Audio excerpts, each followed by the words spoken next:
Hello everyone, welcome to my channel. இன்றைக்கி உளுந்தங்களி எப்படி செய்கிறதுன்னு பார்க்க போகிறோம். ஃபர்ஸ்ட் நான் ஒரு கப்பு ஃபுல்லாக கருப்பு உளுந்து எடுத்துருக்கேன். நல்லா ட்ரை ரோஸ்ட் பண்ணிவிட்டு ஆற விட்டுட்டு நல்லா ஃபைன் பவுடராக அரைச்சி எடுத்துக்கணும். இதே ப்ராசஸ் நீங்கள் வெள்ளை உளுந்துலையுமே பண்ணலாம். ஆனால் வெள்ளை உளுந்து இந்த அளவுக்கு டேஸ்ட் இருக்காது.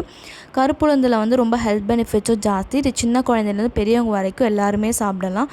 நம்ம ஆல்ரெடி ஃபைனாக பவுடர் பண்ணி வச்சுருக்க கருப்பு உளுந்தை 2 to 3 டேபிள் ஸ்பூன் எடுத்து நல்லா தண்ணியில் மிக்ஸ் பண்ணி வச்சுக்கணும். நெக்ஸ்ட்டு ஒரு கடாயில் வந்து 3லேருந்து 4 டம்ளர் தண்ணியை ஊற்றி நல்லா கொதித்ததுக்கப்புறம் கருப்பட்டி இல்லைன்னா வந்து நாட்டு சக்கரை ஆட் பண்ணி கொஞ்ச நாள் நல்லா கொதிக்க விடணும். ஆனால் வெள்ளை சக்கரை ஆட் பண்ணக்கூடாது. ஆட் பண்ணிங்கன்னா அந்தளவுக்கு டேஸ்ட் உங்களுக்கு கொடுக்காது.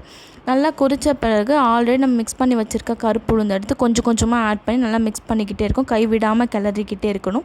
ஏன்னா நீங்கள் இந்த பவுடரை ஆட் பண்ணும்போது உங்களால் மிக்ஸ் பண்ண ரொம்ப கஷ்டமாக இருக்கும். ஸோ நீங்கள் தண்ணியில் கரைச்சிட்டு நீங்கள் ஆட் பண்ணும்போது கொஞ்சம் ஈஸியாக இருக்கும்.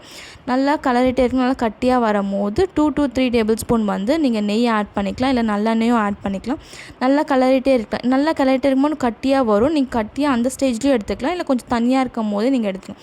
எங்கள் வீட்டில் ரொம்ப கட்டியாக இருந்தால் யாரும் சாப்பிட மாட்டாங்கன்னு சொல்லி நான் கொஞ்சம் தனியாக இருக்க ஸ்டேஜ்லேயே நான் எடுத்துட்டேன். நீங்கள் யாருக்குன்னா சர்வ் பண்ணும்போது அதில் வந்து ஒரு 2 to 3 டேபிள் ஸ்பூன் நெய் ஊற்றிக்கலாம், இல்லைன்னா நல்லெண்ணெயும் ஊற்றிக்கலாம். இந்த மாதிரி ஒரு வாட்டி செஞ்சுட்டு எனக்கு கமெண்ட்டில் சொல்லுங்கள். தேங்க்யூ ஃபார் வாட்சிங்.